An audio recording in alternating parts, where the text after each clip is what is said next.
नमस्कार दोस्तों, बहुत देर के बाद आप मनीष जी को देख रहे होंगे। जो आप सभी अनुमान लगा रहे थे, देखिए हमारा थोड़ा सा झगड़ा हो गया था। जो देखिए कौन सा झगड़ा? शिप्स का जो हमारा बिजनेस है, हाँ। उसके प्रॉफिट को लेके कुछ वाद विवाद हो गए थे और हाँ। नाउ इट इज डिसाइडेड कि जो गैम्बलिंग के पैसे हैं वो मनीष जी रखेंगे और जो टिकट्स के पैसे हैं वो मैं रखूंगा। तो Manish ji all settled now? All settled. We should continue with the बिल्कुल कार्ड्स बिल्कुल बिल्कुल because I am getting lot of tough questions yes sure. Which obviously I am struggling with. हाँ हाँ।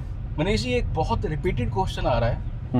जो वीएजी, जो स्कोडा कुशाक, टाइगोन, वर्टस और स्लाविया के customers हैं, अभी लेटली इन्होंने गाड़ियां अपनी E20 रेडी कर दी हैं। ठीक है। एज वी ऑल नो के बिल्कुल फ्यूल में जो मात्रा है एथेनॉल की धीरे धीरे बढ़ रही है, तो E20 फ्रेंडली अभी जो है कंप्लायंस वो हो गई है cars, right? Just like Honda city भी हमने देखी है और Hyundai की कार्स भी। जो एग्जिस्टिंग ओनर्स है, जो मैं हूँ जिसने स्लाविया जो ली है उस पे आई थिंक E5 या E10 है। बिल्कुल E10 जो ये T-Roc है इसमें भी E10 है जी। मैं पोलो चला रहा हूँ 10 साल पुरानी जी। तो मैं एज अ कस्टमर कहाँ खड़ा हूँ, मुझे किस चीज़ के लिए वरीड होना चाहिए? क्या जो इसको लेके प्रॉब्लम्स बोला जाता है कि आ सकती है, मॉइस्चर को थोड़ा सा वो अट्रैक्ट करता है, एथेनॉल परफॉर्मेंस को थोड़ा सा डिग्रेड हो सकता है करे, तो there are so many things जो कस्टमर्स के डाउट्स हैं।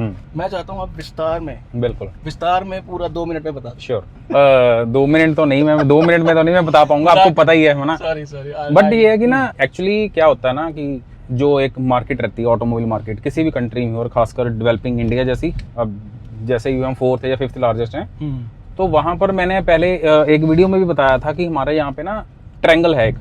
एक तरफ है कस्टमर, एक तरफ है ऑटोमोबाइल मैन्युफैक्चरर, एक तरफ रहती है OMCs, oil marketing companies, Indian oil होगी, HP होगी, वो होगी। सो जब भी फ्यूल के साथ छेड़छाड़ की जाती है, छेड़छाड़ का मतलब यह है कि किसी तरह की चेंजेस किए जाते हैं, ब्लेंडिंग की जाती है या मटेरियल ऐड किया जाता है, तो वो दोनों पार्टीज बैठती हैं, मींस ऑटोमोबाइल मैन्युफैक्चरर और आपकी ऑयल मार्केटिंग कंपनीज बैठती हैं। ठीक है। अब पहले बात तो हमें ये समझना पड़ेगा कि ब्लेंडिंग का कॉन्सेप्ट क्यों आया गया था, इथेनॉल में क्यों होता है, क्योंकि ऑब्वियसली इंपोर्ट की डिपेंडेंसी को कम करने के लिए और हमारे जो बिल्स हैं डॉलर्स में उसको कम करने के लिए। ऑब्वियसली अगर 20% हम इथेनॉल को ब्लेंड करेंगे, जिसको कि हाइड्रोक्सी प्रोपेन भी बोला जाता है, तो हाइड्रोक्सी अनदर वर्ड होता है इथेनॉल का, बोला जाता है। तो अगर 20% वो डालेंगे तो एक सीधा सा मैथ्स का फंडा है कि 20% हमें कम इंपोर्ट करना पड़ेगा, which is a very significant value in terms of the country stability and saving precious foreign exchange reserve forex. Manish ji, यहाँ पे एक क्वेश्चन मैं करना चाहता हूँ। It's not a counter question, just general knowledge वो जो मैं थोड़ा सा पूछना चाहता हूँ।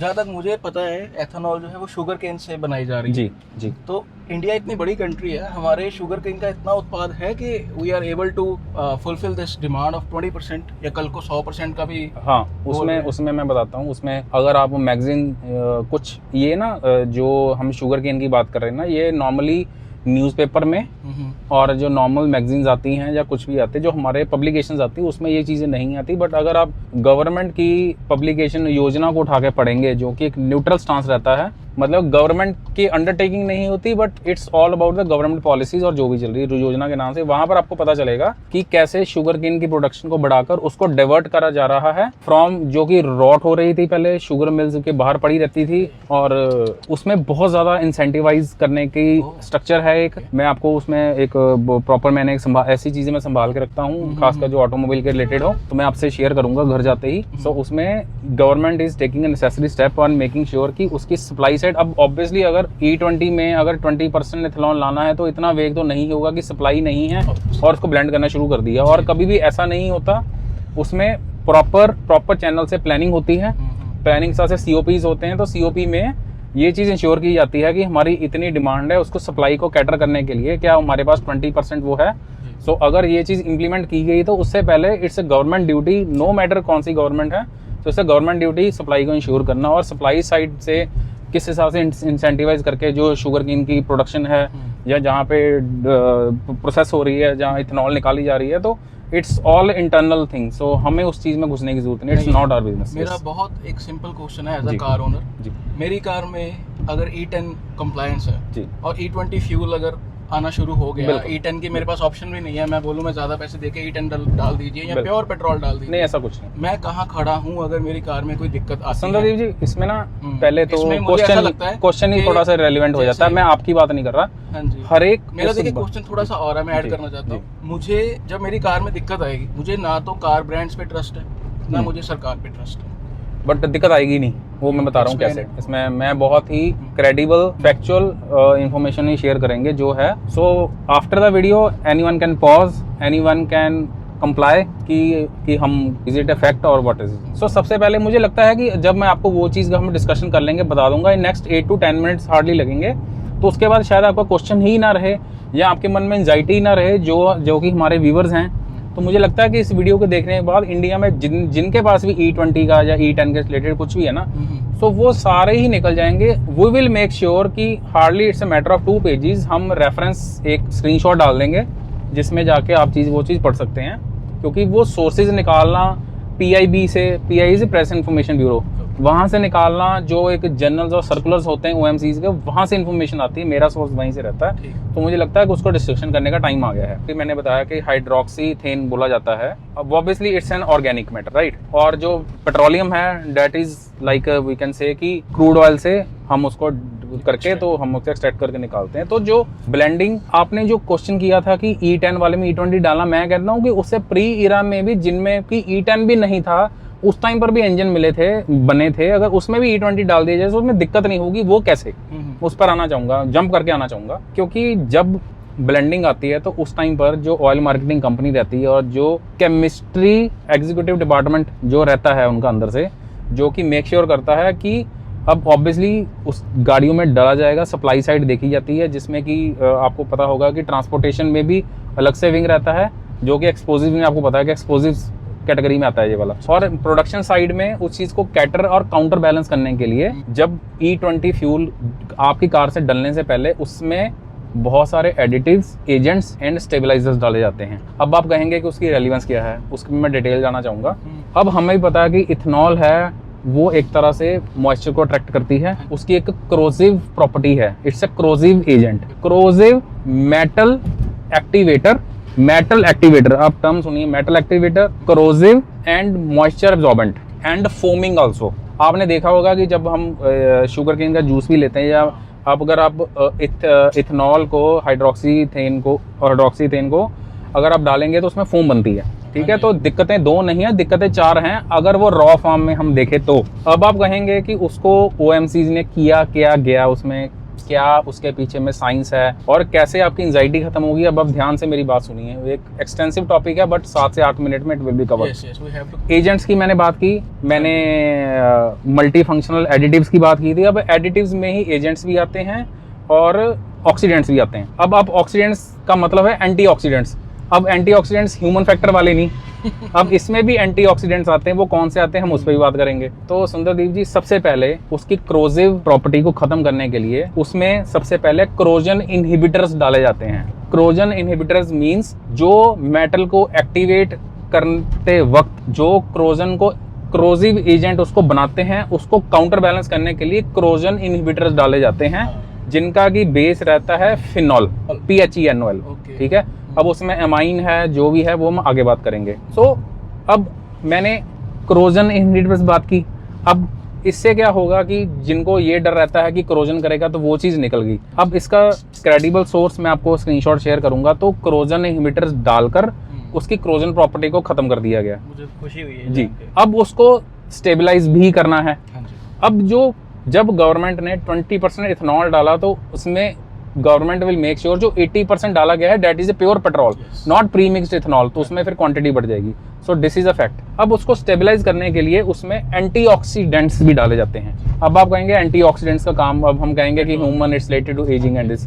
अब जो एंटीऑक्सीडेंट्स हैं अगर हम बात करें तो उसमें ब्यूटाइल पैराफिनिल, जो भी केमिस्ट्री के लोग होंगे वो उसको सर्च कर सकते हैं कि उसकी प्रॉपर्टी क्या है। एमिनोफिनॉल स्टेबलाइज करने के लिए एक एमिनोफिनॉल रहता है, एक ब्यूटाइल फिनॉल रहता है। तो दीज आर एंटीऑक्सीडेंट्स उसको स्टेबलाइज करने के लिए, ताकि कंबस्शन सही से हो। फ्यूल स्टेबलाइजर मींस 3 चीजें जो मैंने बताई हैं, ब्यूटाइल में, एमिनो में, दोनों में आपको बता दिया कि एमिनोफिनॉल और ब्यूटाइल फिनॉल। तो दीज आर द एंटीऑक्सीडेंट्स। अब कहने के लिए ये आगे पता चल गया आगे। तो सबसे पहले जो हमने बात की कि इसमें मेटल डीएक्टिवेटर्स, अब जो मेटल को एक्टिवेट करता था जिसमें भी लोगों के कईयों का क्यूरी थी कि फ्यूल पंप को खराब करता है, आपने देखा होगा कईयों ने बोला फ्यूल, जी जी जी। तो that was because of the metal activating property of ethanol. तो उसको काउंटर करने के लिए मेटल डीएक्टिवेटर्स डाले गए। अब उसमें आप कहेंगे कि मेटल डीएक्टिवेटर्स कौन से डालेंगे, तो उसमें डेमाइन एक बेस रहता है। जो केमिस्ट्री के स्टूडेंट्स होंगे या केमिस्ट्री वाले इंजीनियर्स होंगे वो देख पा रहे होंगे कि प्रोफेलिन डायमाइन, और दूसरा अगर मैं रिकॉल करूँ तो ethylene diamine, propylene diamine, ethylene diamine. So मैं आपको एग्जैक्ट टर्म्स बता रहा हूँ दोस्तों, आप प्लीज मेटल डीएक्टिवेटर्स का भी सर्च करिए। आप स्टेबलाइजिंग एजेंट में जो मैंने आपको ये बताए हैं, जो 2 आपको एजेंट्स बताए हैं, ये आप सर्च करिए, ये इसमें डाले गए हैं। कहने के लिए मैं वीडियो को शायद सिर्फ एडिटिव्स बोलकर हम इसको खत्म कर सकते थे, बट जो 4 इश्यूज इथेनॉल में हैं, तो मुझे इंडिविजुअली उस 4 इश्यूज को काउंटर करने के लिए, आपका कॉन्फिडेंस ट्रस्ट बिल्ड करने के लिए मैं ये टर्म्स को यहाँ पर बता रहा हूँ। I know for a layman it's too much higher grade, but अगर आप उसको सर्च करेंगे, because everyone is so smart, आपके हमारे व्यूअर्स वैसे ही बहुत प्रोएक्टिव हैं इस मामले में, so when they will search exactly, so they are going to find these agents. और जो मैं एडिटिव्स की बात कर रहा हूँ, तो अब मैंने 2 इश्यूज रिजॉल्व आपके करवा दिए। अब मैंने इसके आपके जो उसको एडिटिव्स में मेटल का भी बता दिया, और दूसरा जो अब तीसरे, अब इसमें कुछ डाले जाते हैं MFA, मल्टी फंक्शनल एडिटिव्स। अब मल्टी जो एथेनॉल में आप कह रहे हो 20%, इथेनॉल में, हाँ, उसको काउंटर करने के लिए एज ए पूरे फ्यूल में। अब उसमें क्या होता है कि डिटर्जेंट डिस्पेरेंट्स डाले जाते हैं। डिटर्जेंट डिस्पेरेंट्स, हाँ, डिटर्जेंट डिस्पेरेंट्स का काम होता है उसको डीफोम करना। जो इथेनॉल से फोम जनरेट हो रही है उसको डीफोम करने के लिए डिटर्जेंट डिस्पेरेंट्स। अब डिटर्जेंट डिस्पेरेंट्स के 2 काम होते हैं, एक तो वो डीफोम करता है, दूसरा उसकी क्लीनिंग, जो कि इथेनॉल रेजिड्यू छोड़ता है, like a silk moth. Silk moth क्या करता है, आगे से पत्ता खाता है, पीछे से सिल्क का रेजिड्यू छोड़ता जाता है। तो इथेनॉल की एक प्रॉपर्टी है जो कि डिपॉजिट होता है आपके फ्यूल सिस्टम में। सो उसको क्लीन करने के लिए डिटर्जेंट डिस्पेरेंट्स डाले जाते हैं विद डीफोमिंग एजेंट्स, ताकि जो इथेनॉल की जो फोमिंग हो रही है वो भी ना हो, वो डीफोम हो जाए, तो न्यूट्रलाइज इसको इस हिसाब से कर दिया गया। और दूसरी बात, ऑर्गेनिक ऑक्सीजेंट्स डाले जाते हैं उसको और स्टेबलाइज करने के लिए। प्लस आपने एक चीज सुंदर जी देखनी होगी कि आज से प्री यूरो 4 ईरा में जो स्टैंडर्ड पेट्रोल होता था डेट वाज 89 ऑक्टेन। अच्छा, ठीक है, अब स्टैंडर्ड है 91 ऑक्टेन नॉर्मल। सो उसको और स्टेबलाइज करने के लिए स्टैंडर्ड उसको 91 ऑक्टेन पे कर दिया गया, ताकि उसको और स्टेबलाइज करने के लिए उसकी कंबशन प्रॉपर्टी को एट पार लेके आने के लिए। Okay, I got your point. 89 से 91 कर दिया। 91 कर दिया। मेरे 2 क्वेश्चन है जी। आई होप, मैं ये उम्मीद करूंगा कि आप इसका क्रिस्पली जवाब दें, ताकि वीडियो जो है हमारी अभी तो 14 की होगी, मैं 20 के अंदर रखना चाहता हूँ। हमारी एक बार किसी वीडियो में बात हो रही थी, देखिए इतनी वीडियो शूट की है, मुझे वीडियो याद नहीं, आपने ये भी बात बोली थी कि कई बार ब्रांड्स बहुत लॉन्ग टर्म सोच के इंजन बनाते हैं, और ये जो इंजन आए हैं ये E20 कंपैटिबल हैं। ये पहला क्वेश्चन। दूसरा क्वेश्चन, किसी ने ये भी, देखिए मैं इसको वेरीफाई नहीं मैंने किया, ट्विटर पे भी कुछ चर्चा चल रही थी, तो कई लोगों ने बोला कि foreign country, I don't even remember the country name, उसमें अगर किसी की गाड़ी पुरानी है तो उनको प्योर पेट्रोल की भी ऑप्शन देते हैं, तो वो E20 में ऐसी चीजें क्यों नहीं डालते, वो क्यों फिर प्योर पेट्रोल दे रहे हैं? ऐसा होता है, मैं बताता हूँ। जो